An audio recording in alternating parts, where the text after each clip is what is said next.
Hey, good evening, Suburban Prepper. Talk about the day, talk about some prepping things I did. What's on the agenda? Went to the beach today. How's that related to prepping?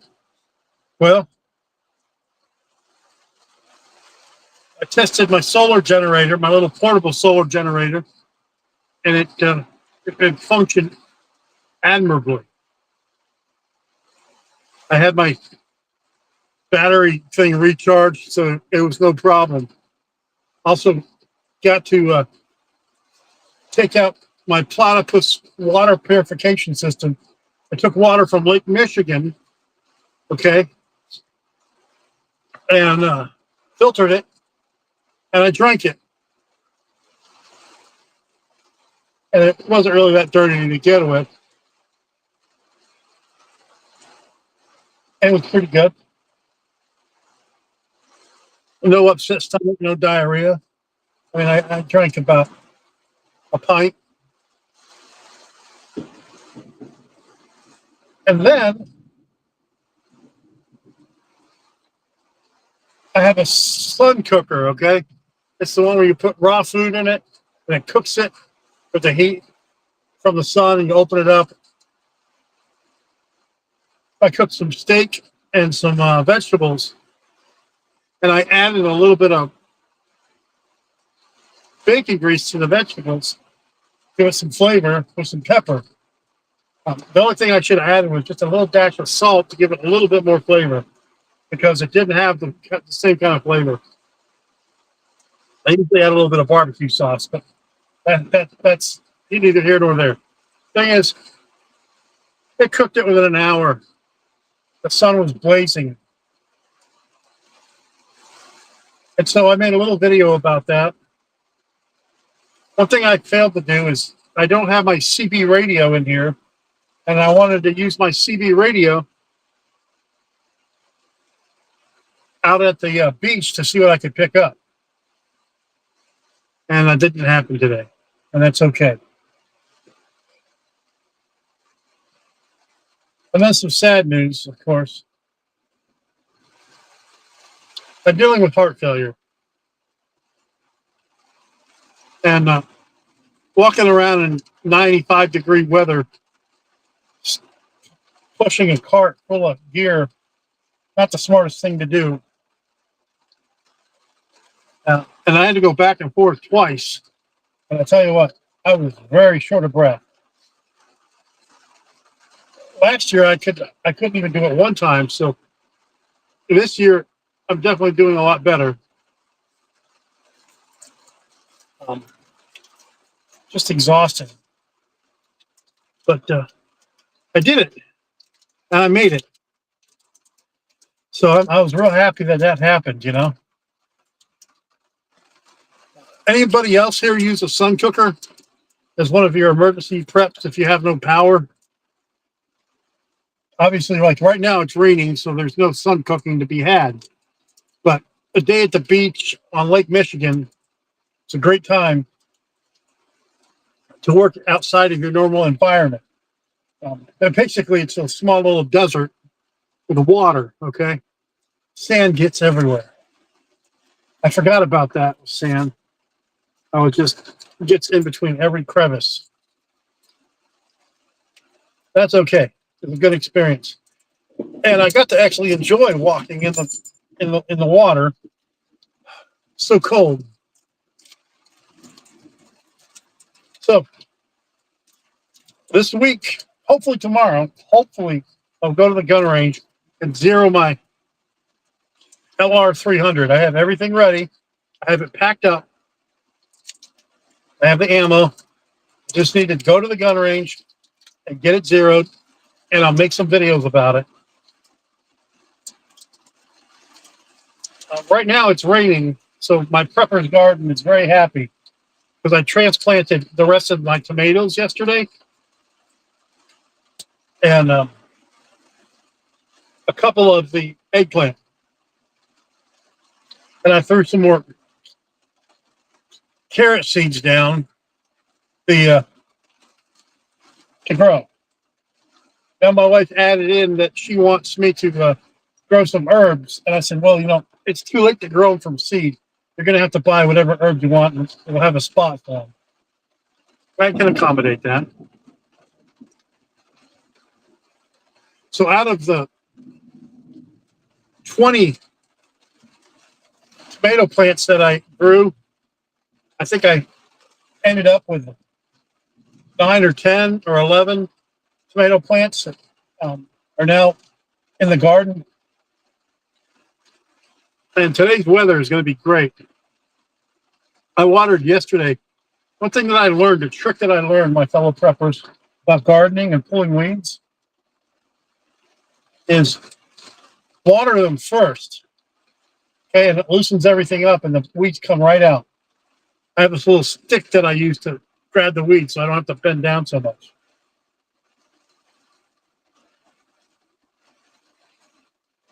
Instead of doing it dry. So I watered everything good first. Okay, I got them nice and thirsty, dried, you know, so they're not thirsty. And I did the transplant. And then today, you know, it's been hot in the 90s to 100s today and humid as hell. But that's pretty good. I've learned that I'm switching my times that I do my live streamings daily from 7 in the morning, because YouTube tells me that everyone's on that subscribes to my channel. Everyone's on between 6 and 8 o'clock. Well, I figured, okay, well, maybe that's what I need to accommodate. Well, look at this rain. Well, you can't see it, but it's just rain. I think I used to go on patrol and this stuff down in Georgia, and it didn't just faze me. Just staying wet the whole time. Good memories. So one thing I learned, TikTok does not like rifle videos.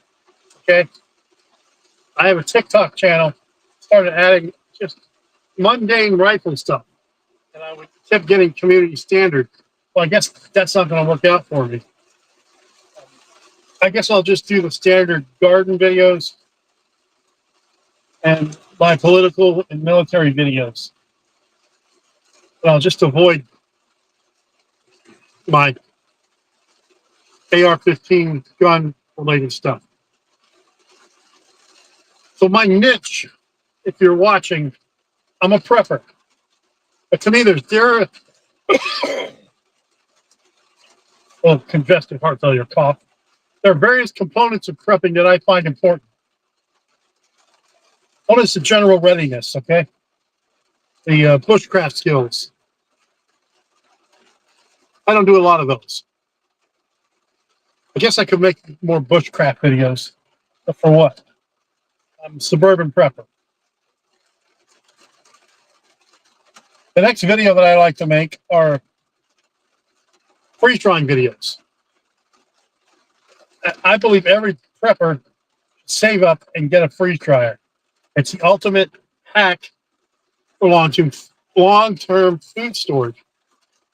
And you don't have to rely on a company to buy their food, overpriced food, and all they do to add calories to it is they add sugar.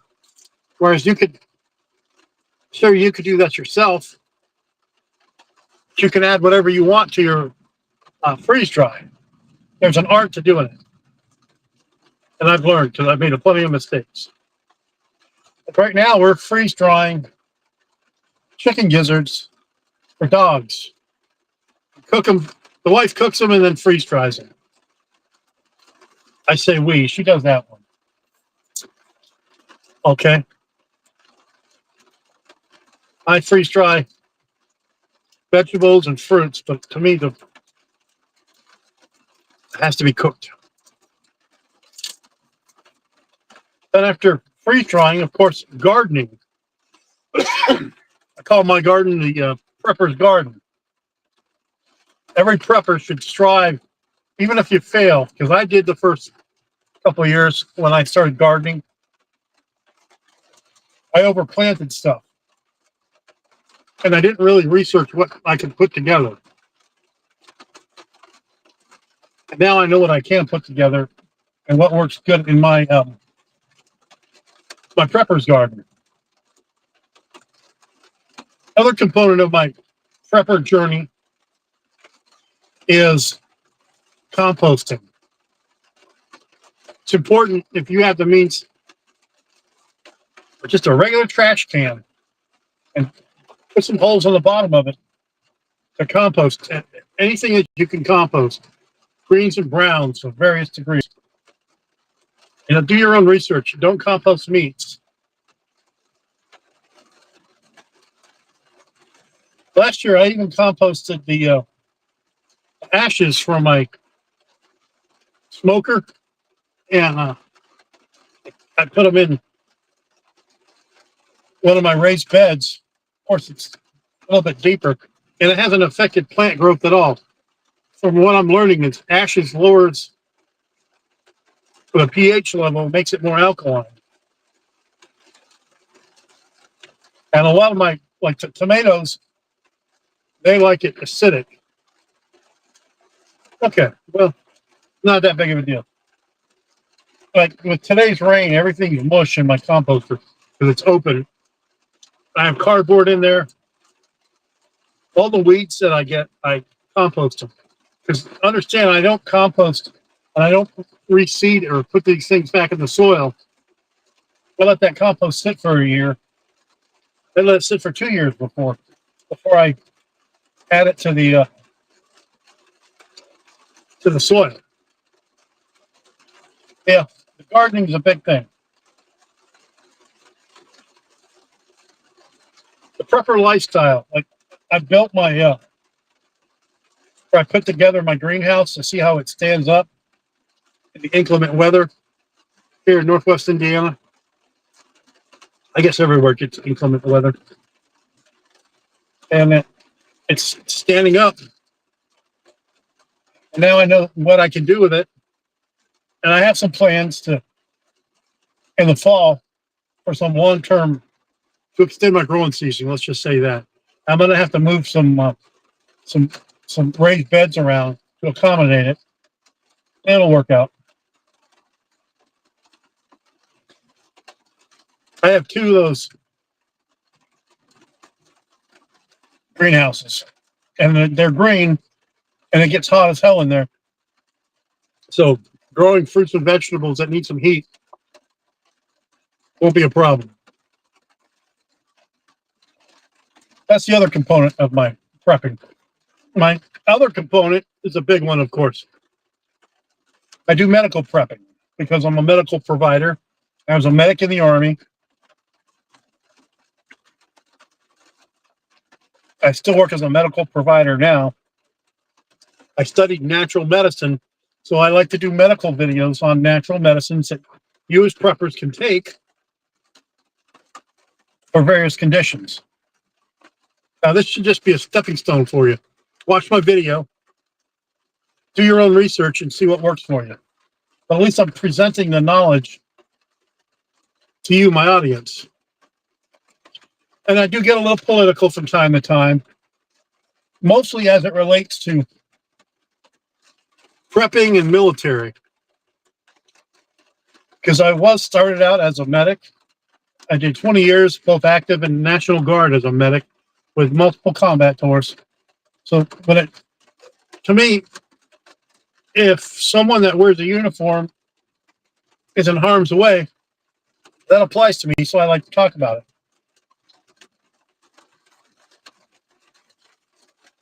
Sending the National Guard out to Los Angeles.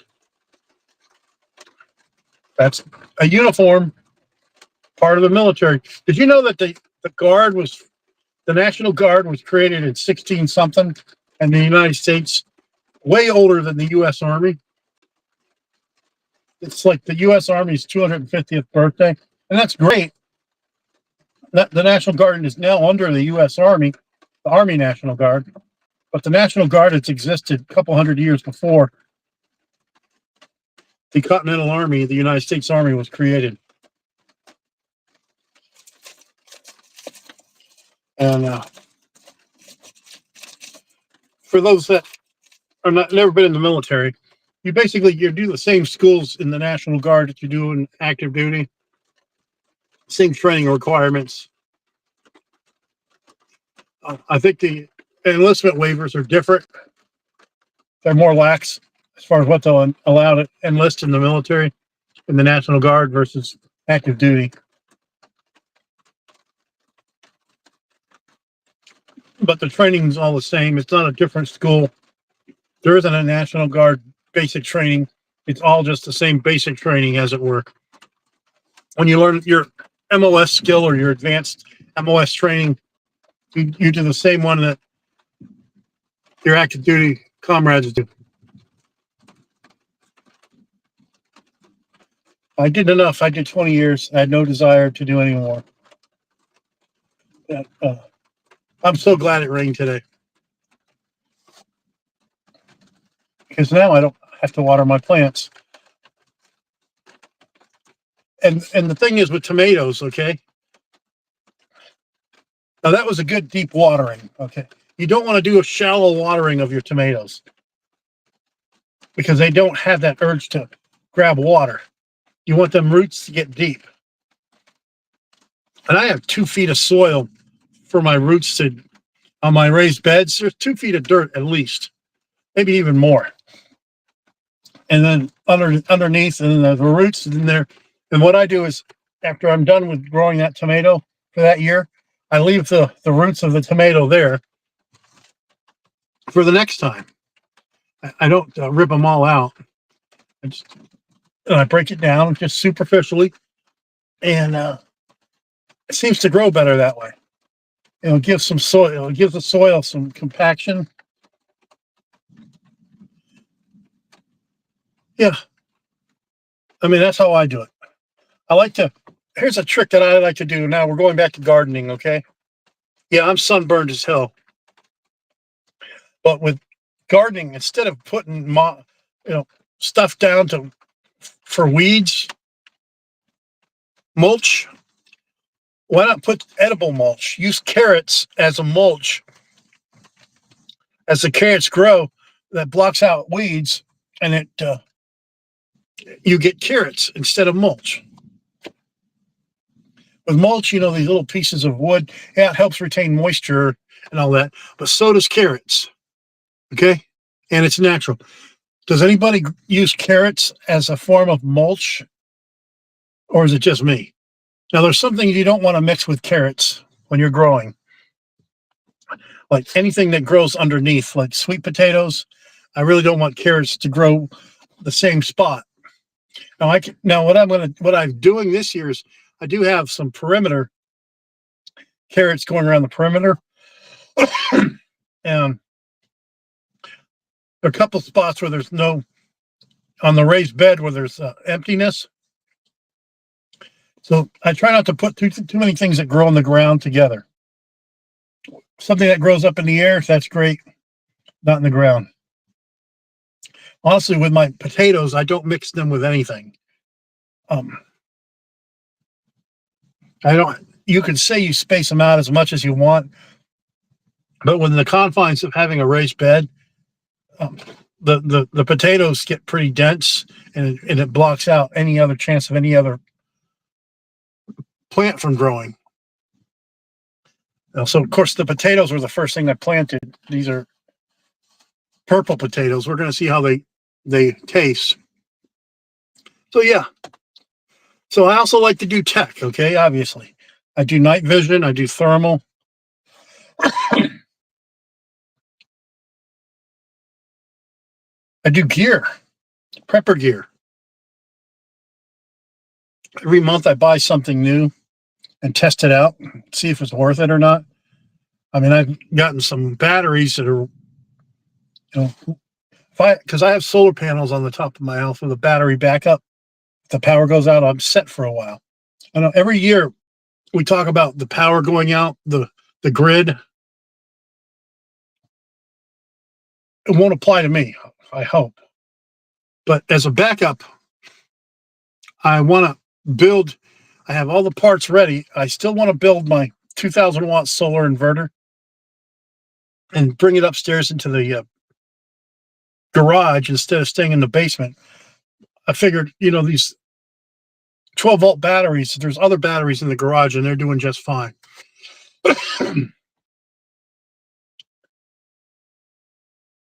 I don't want to put them in the shed. It gets too hot in the shed. And in the winter, it doesn't get that cold in the garage. Yeah, it gets cold, but whatever.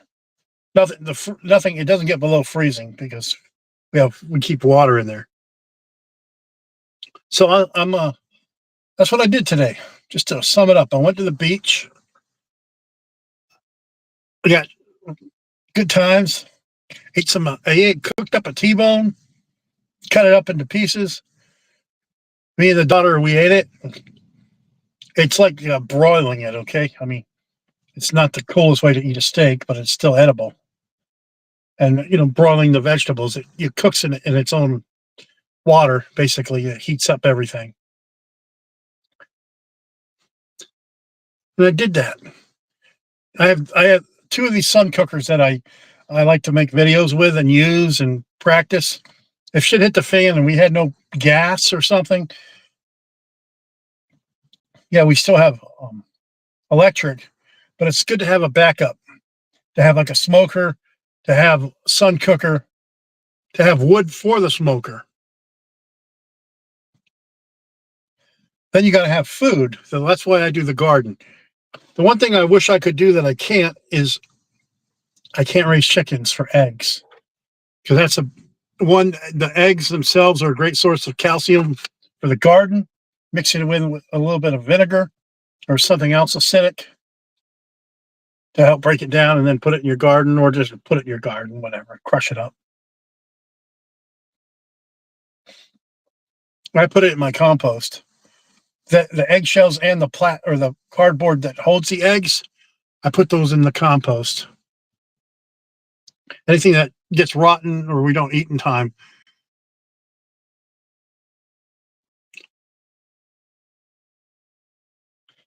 And then I did my solar generator, my little 2,000-watt solar generator. I guess it's about a 500 or 600-watt system. It's really small, but it has a 60-watt panel. I mean, it's really small, but it can handle charging these little things. And I use it in what I consider to be austere, out in the middle of the hot sun.